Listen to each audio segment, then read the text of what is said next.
Hi, my name is Sheldon, and today I'll be going over why the U.S. should change its current jail reform system, also known as prison. Prison is a harsh system that has many Americans divided between whether it should be changed or whether it should stay the same. Prison is a place where criminals go to be taken away from society after they committed a crime.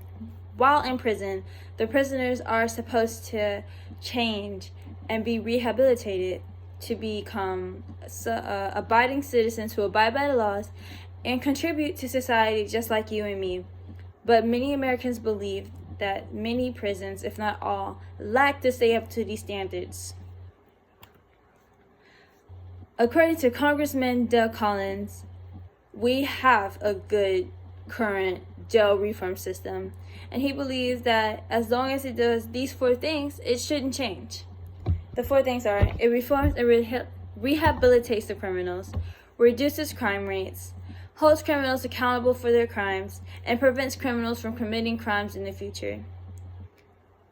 He believes, like many Americans, that holding criminals accountable allows them to reflect and attempt to make a change in their life, and the rehabilitation allows the criminals time to think about their choices, and many choose to become abiding citizens when they get out. Also, many try to speak to younger generations so they don't follow in their same mistakes and end up in the prison system as well.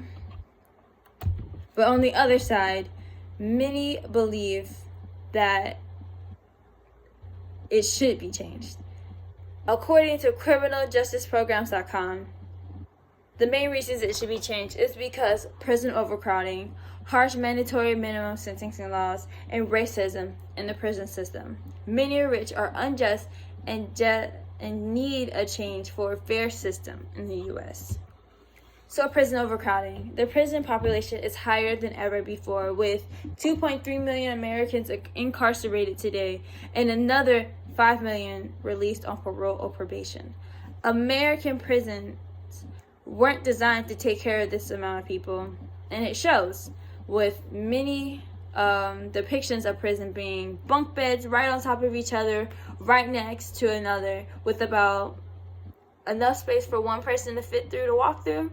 That's definitely not enough space for as many prisoners as they have, and it definitely cannot be sanitary.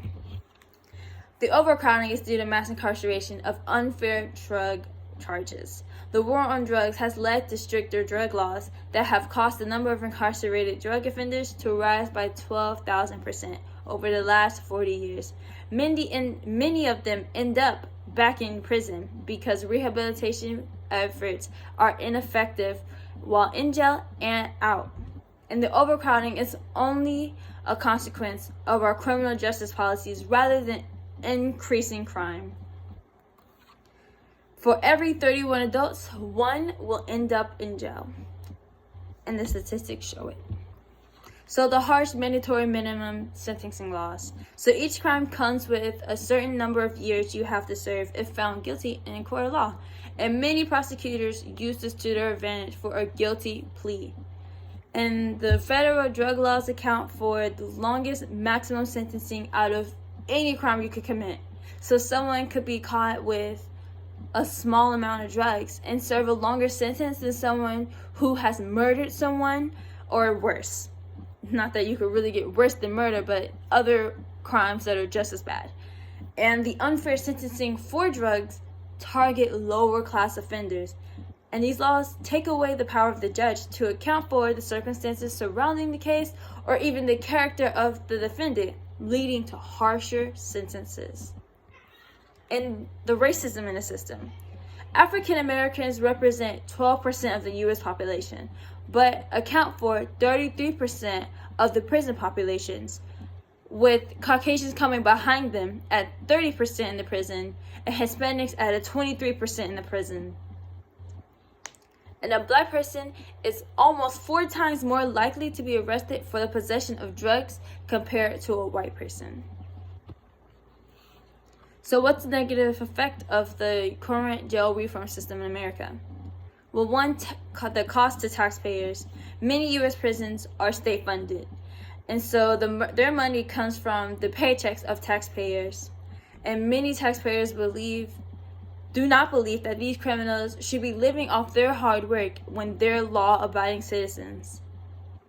Another effect is the loss of family connections. So many prisoners sometimes lose family connections due to age restrictions at the prison. So like their daughter or like their family members that are under like a certain age at the prison aren't allowed to visit them, and other personal reasons. And many prisons don't allow prisoners or don't help them after their release. So many of the prisoners, when they are released, need to rely on their family.